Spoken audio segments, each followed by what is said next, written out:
एक चौपाई है ना, मंगल भवन अमंगल हारी द्रवहु सुदशरथ अजर बिहारी। अब उसमें एक लाइन और जोड़ दो कि मंगल पर मिल गया है पानी।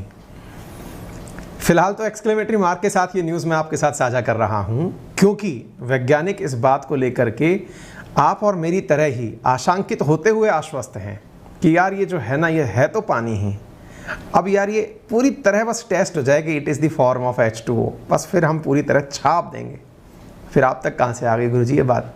अच्छा, मेरे पास कहाँ से आ गई ये तो दुनिया जानती है कि दुनिया भर के अंदर मंगल पर जाने की, जैसा ऐसा लग रहा है कि धरती पर जो है रहने की जगह कम पड़ जाएगी और दुनिया जाकर अब मंगल पर ही बसेगी। देखिए पैसे वालों के चोचले हैं जी। यात्राएं तो पैदल भी होती थी, लेकिन साधन आए, यात्रा तेज होने लगी।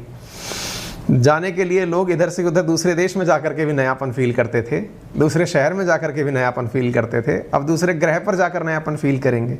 इंसान की क्यूरोसिटी है ही कुछ ऐसी। खैर कर कोई बात नहीं, जैसी भी है, लेकिन फ़िलहाल के लिए हमारे लिए तो एक नई कल्पना जैसी है। और क्या कल्पना है, आइए आपके साथ साझा करते हैं। मंगल पर पानी, क्या अब बसेगी कॉलोनी? यानी क्यों कहा, मतलब कॉलोनी का शब्द यहाँ पर चर्चा में क्यों आया? क्या कोई लॉजिक है क्या इसके पीछे का? बिल्कुल है। इसके लिए आपको कुछ न्यूज़ देखनी चाहिए। न्यूज़ ये है कि आपके सामने मेरा थोड़ा बोर्ड हैंग हो रहा है, उसके लिए मैं आप सबसे क्षमा चाहता हूँ। New evidence for liquid water beneath the south polar ice cap of Mars. यहाँ साइंस डेली की आप एक न्यूज़ देख रहे हैं। यरूशलेम पोस्ट ने लिखा है कि liquid water may have just been discovered on Mars. सितंबर 29 की न्यूज़ है कि मंगल के अंदर जो है वो साउथ पोल पर पानी हो सकता है। ये कंफर्म हो, मतलब कंफर्म होने के लिए क्या चाहिए? कोई वहां से पी के टेस्ट करे, बस यही बचा है ना, इंसान भेजो पहले। New evidence for possible existence of liquid water beneath Mars south pole in ice cap. यानी कि वहां पर बर्फ के आइस कैप बने हुए हैं, उनके नीचे पानी है, इस बारे में चर्चा हो रही है। कैसे आ रही है ये सारी जानकारी, मैं आपको तारीखों के साथ बताता हूं। देखिए, मैंने आपको पहले भी बताया है, जो भी विद्यार्थी साइंस बैकग्राउंड से हैं उन्हें पता होगा कि रिसर्च पेपर जब होते हैं तो रिसर्च पेपर्स को एक जर्नल में प्रकाशित किया जाता है। दुनिया भर के बेस्ट जर्नल्स के अंदर नेचर, साइंस, इस प्रकार के जर्नल्स शामिल किए जाते हैं। ऐसे ही नेचर एस्ट्रोनॉमी के अंदर एक और प्रकार का जर्नल है, और नेचर एस्ट्रोनॉमी में एक न्यूज़ छपती है। ये रहा नेचर अबाउट द जर्नल करके आपको यहाँ पर जानकारी मिल गई। 27 सितंबर को यहाँ पर एक न्यूज़ छपती है। न्यूज़ क्या छपती है कि चाइना के द्वारा जो मार्स पर रोवर भेजा गया था, उस रोवर को यहाँ पर कैटास्ट्रॉफिक फ्लड के निशान मिले हैं। यानी कि कोई बहुत भीषण कभी यहाँ पर बाढ़ आई होगी, ऐसे उसके निशान मिले हैं। ये तो किसने कहा? चाइना वालों ने। आप और हम थोड़ा सा डाउट पहले ही कर लेंगे, चाइना ने बताया, छोड़ो, बेचारों ने वहां पे रोवर उतारा है, जो हम चांद पर नहीं उतार पाए वो उन्होंने मंगल पर उतारा है। फिर भी चलो आप थोड़ा संदेह के साथ इन्हें देख लो। इस मामले में, साइंस के मामले में थोड़ा वेस्ट पर हमारा फेथ ज़्यादा है। चलिए मैं वेस्टर्न न्यूज़ दिखाता हूँ आपको। इसी प्रकार से ये हालांकि न्यूज़ भी छपी कि China find potential trace of water on Mars. इसी बीच में 29 सितंबर को, 27 सितंबर को नेचर के अंदर मैंने आपको बताया, ऐसे ही नेचर एस्ट्रोनॉमी जो जर्नल है इसके अंदर 29 सितंबर को न्यूज़ छपती है। अब ये यूरोपियन एजेंसी की न्यूज़ है। क्या? कि surface topographic impact of subglacial water beneath the south polar ice cap of Mars. The teams paper surface topographic, ये मतलब उन्होंने, टीम ने पेपर का नाम रखा है, जो कि नेचर एस्ट्रोनॉमी नामक जर्नल के अंदर प्रकाशित हुई है। ये भी वही सेम बात बोल रहे हैं कि पानी की वहां पर साउथ पोल की बर्फ के नीचे पाए जाने की पूरी संभावना है, क्योंकि इनके पास जो डेटा है वो इस बात को प्रूव करता है। अच्छा, तो हमारे पास दो रिसर्च पेपर की बातें निकल कर आ गई, दो अलग अलग एविडेंस निकल कर आ गए। दोनों ने ही अपने द्वारा मंगल पर कोई ना कोई काम किया हुआ है, और हम उस आदमी को बहुत ज़्यादा इज्जत देना पसंद करेंगे जो पहले से ही बहुत ज़्यादा उम्मीदवान है। और वो कौन है? हमारा इसरो और एलन मस्क। इंसान के रूप में एलन मस्क और कंपनी के रूप में इसरो, या फिर संस्था के रूप में इसरो, दोनों को ही बहुत इज्जत मिलनी चाहिए। क्यों? क्योंकि एलन मस्क तो पहले से ही कह के रखा हुआ है कि तुम लोग ढूंढ लो पानी वानी वहाँ पे, मैं तैयार हूँ इंसान को ले जाने के लिए। और मैंने इसके ऊपर पहले भी एक सेशन किया था कि मंगल के लिए आप रोजाना 3 उड़ान शुरू होंगी, ऐसी तैयारी एलन मस्क कर चुका है। उनका आइडिया है कि 1 मिलियन लोगों को मंगल तक पहुंचाया जा सकता है। ट्रेन से चांद और मंगल पर जाने की तैयारी करने के बारे में जापान चर्चा कर रहा है। कल्पनाएं जब हों तो थोड़ी ढंग की हों, तो इन लेवल के लोगों की हों।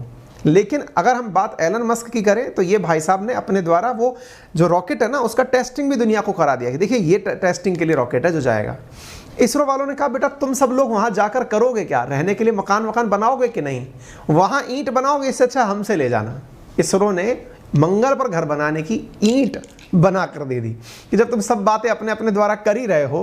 तो वो बचपन में जोक सुनते थे ना कि 3 दोस्तों में बहस छिड़ी, सब अपनी अपनी बातें बखार रहे थे, इंडिया वालों ने सीधा जाके उस पर लिख दिया मेक इन इंडिया। बचपन में काफ़ी हंसते थे इस जोक के ऊपर। कुछ वैसा ही इसरो ने किया है। कोई कह रहा है हम हवाई जहाज़ ले जाएंगे, कोई कह रहा है हम ट्रेन पहुँचाएंगे, जापान वाले कह रहे हैं ट्रेन पहुँचाएंगे, इंडिया वालों का रुको, वहाँ जाकर के ईंट से मकान ही तो बनाओगे, लो हम ईंट तुम्हें दे देते हैं। तो ये वाली चीज़ें मंगल को लेकर चली रही हैं। और ऐसे बीच में जब ये न्यूज़ निकल करके आ जाए कि वहाँ पानी मिल रहा है, तो एक तरह से ऐसी फीलिंग आ जाती है कि यार घर से ले जाना नहीं पड़ेगा वहाँ पर जाने के लिए, ठीक है। बाकी जिन्हें नहीं पता चल क्या रहा है दुनिया में, तो चलिए मैं थोड़ा सा आपको सौर मंडल की सैर करा देता हूँ। हमारा जो सूरज है ना, इसके चारों तरफ 7 ग्रह चक्कर लगाते हैं, और इस सूरज और 7 ग्रह मिलकर के ही सौर मंडल बनते हैं। पृथ्वी भी एक ग्रह है। इस पृथ्वी नामक ग्रह को अगर आप देखते हैं तो मरकरी, वीनस के बाद में पृथ्वी मिलती है। पृथ्वी से थोड़ा आगे चलते हैं तो हमें मार्स मिलता है। चूंकि सूरज से दूर है तो ऑब्वियस सी बात है सूरज की रोशनी कम पहुंचती होगी, और जब कम पहुंचती होगी तो तुलनात्मक रूप से यहाँ ठंड रहती होगी।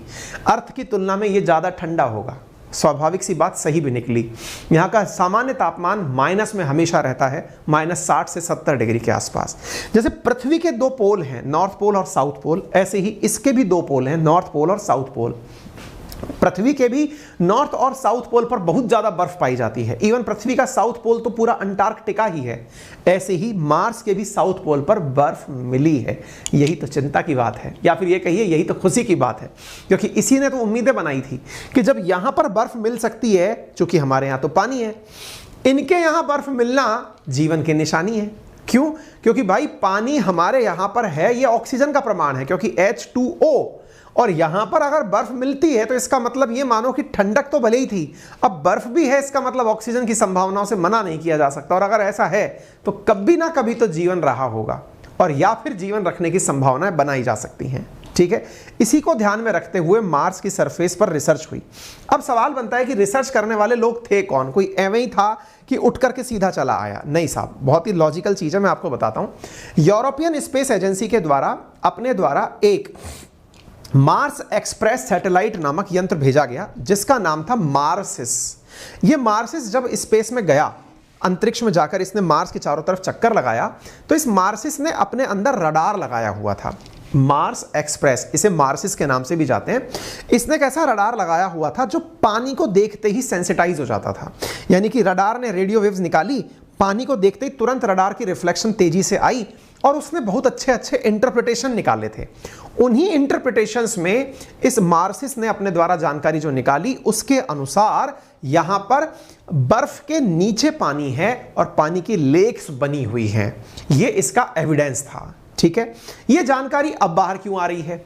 क्योंकि जो रडार के द्वारा भेजी गई सिग्नल्स थे ना, उनको वैज्ञानिकों ने बहुत अच्छे से पढ़ाई लिखाई की।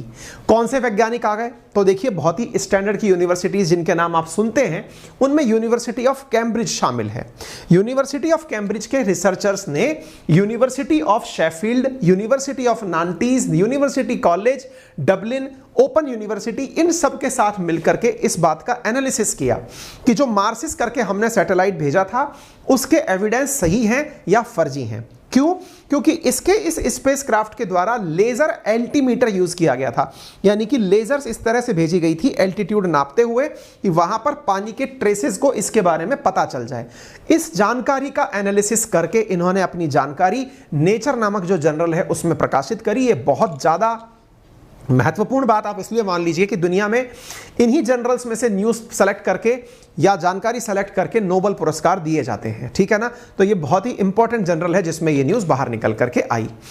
आप यहां पर देख सकते हैं किस प्रकार से ये जो एरिया है जिसको हाईलाइट किया हुआ है, जिसमें बताया गया है कि dust covered ice cap located producing strong radar reflection. यहां से ही रडार रिफ्लेक्शन मिले थे। साउथ पोल पर कुछ इस प्रकार की बर्फ दिखाई दी और उसी से ये एविडेंस निकाले गए। वैज्ञानिकों का कहना है कि मंगल ग्रह पर पानी के संकेत मौजूद हो सकते हैं या पानी मौजूद हो सकता है, और मंगल के अंदर जो साउथ पोल आइस कैप है उसके नीचे पानी मौजूद हो सकता है। वैज्ञानिकों ने यह चीज देखी है। आप देख सकते हैं ये मंगल सरफेस को दिखाने का प्रयास किया। अच्छा, मैं एक चीज यहां पर और ऐड कर दूं। साउथ पोल पर बर्फ जैसी कोई चीज तो है, ये एविडेंस इनके पास में ऑलरेडी है। अब बर्फ के नीचे पानी है, ये रडार ने पता लगाया है। अब आप कहेंगे कंफर्मेटिव टेस्ट कैसे होगा यार, ये तो हाँ कोई इंसान उतरेगा तभी पता लगाएगा। तो इंसान का उतरना बाकी है, जैसे ही ये जानकारी प्रूव होती है तो निश्चित ही इस बारे में सारी बातें बाहर निकल कर आ जाएंगी। रशिया ने भी अपने द्वारा एक मिशन, माफी चाहेंगे, चाइना ने भी अपने द्वारा एक मिशन यहां पर भेजा था। उस मिशन के साथ साथ उन्होंने एक रोवर भी भेजा था। वो रोवर यहां पर चलकर गया। देखिए ये जो आप देख रहे हैं ना, इसने इस तरह से ऊपर से रडार भेज के इस बर्फ के नीचे पेनिट्रेट करके अपनी जानकारी जुटाई है। वही जानकारी से आप लोग ये सारी बातें आइडिया लगा रहे हैं। ये साउथ पोल पर प्रेजेंट बर्फ है मंगल के, और इसी बर्फ से ही इन्होंने आइडिया लगाया है। इस पर्टिकुलर क्षेत्र के अंदर यह माना जा रहा है कि यहां पर पानी के ट्रेसेस मिले हैं। ठीक है, अब बात यह है कि यहां वैज्ञानिकों ने इस बात के बारे में तो बात कह दी है कि साहब यहां पर हमने पूरी तरह से ध्यान रखा है, लेकिन अब ये मानते हैं कि यहां पर कोई ग्लेशियर के नीचे झील तो है। अब झील है तो ये तो कंफर्मेशन टेस्ट के बाद पता चलेगी, लेकिन आपके दिमाग में एक सवाल पैदा हो गया होगा। सवाल ये पैदा हो गया होगा, सर बाकी तो सब सही है, एक तरफ आप कहते हो नासा, इसने चाइना ने ऐसा किया, एक तरफ आप कहते हो यूरोपियन स्पेस एजेंसी ने ऐसा किया, नासा वाले कहाँ गए? तो नासा वाले 2016 के अंदर ही अपने द्वारा इस बारे में जानकारी दे चुके हैं। उन्होंने कहा कि देखिए लिक्विड वाटर आइस कैप के नीचे प्रेजेंट है, इसके अंदर हम किसी भी प्रकार से दो राय नहीं रखते। हम मानते हैं कि चाइना ने जो जानकारी दी है वो सही हो सकती है, इस यूरोपियन स्पेस एजेंसी की जो जानकारी है वो सही हो सकती है। हम चाइना के बारे में आपको थोड़ी जानकारी बता दें, ये इसलिए जानना जरूरी है आपको क्योंकि चाइना ने अपने द्वारा एक रोवर भेजा था जिसका नाम ज़ुरोंग रोवर था, और ये रोवर यहां पर 113 दिन मंगल ग्रह पर चला था, और 113 दिन में ये 1171 मीटर चलकर इसने बहुत सारे डेटा एकत्रित किए थे। और इवन इतना ही नहीं, जमीन के 80 मीटर नीचे तक के भी डेटा इसने कलेक्ट किए थे। और ये जो ज़ुरोंग नामक रोवर था, इसी की जानकारी जो रोवर था वो तियानवेन-1 मिशन के माध्यम से भेजा गया था, और दुनिया में ऐसा करके चाइना ने बहुत प्रसिद्धि कमाई थी। और ये चीज ध्यान रखिएगा, साइंस के सेक्टर में इन दिनों चाइना के द्वारा बहुत अल्टीमेट काम किए जा रहे हैं, विशेष रूप से स्पेस के काम में। ठीक है ना, तो ये सारी चीजें अब निकल कर आई हैं। बाकी अब जैसा मैंने आप सबसे कहा, रोवर वगैरह ठीक हैं, आप लोग भी थोड़ा पैसा वैसा इकट्ठा करो, मंगल की यात्रा कर लेंगे। तो फिलहाल के लिए मंगल भवन मंगलहारी, द्रवहु सुदशरथ अजर बिहारी, और चांद पर मिल गया बहारी पानी। फिलहाल के लिए इतना ही, राइमिंग बहुत बकवास थी। आपको अगर जानकारी पसंद आई हो तो इसे जरूर लाइक करिएगा। सेशन पर नए हैं, चैनल पर नए हैं तो सब्सक्राइब करिएगा, वीडियो को शेयर करना बिल्कुल ना भूलें। आज के लिए इतना ही। हमसे कनेक्ट रहने के लिए हमारे टेलीग्राम चैनल अंकित अवस्थी सर पर आप कनेक्ट कर सकते हैं। अपना ख्याल रखें, बहुत बहुत धन्यवाद।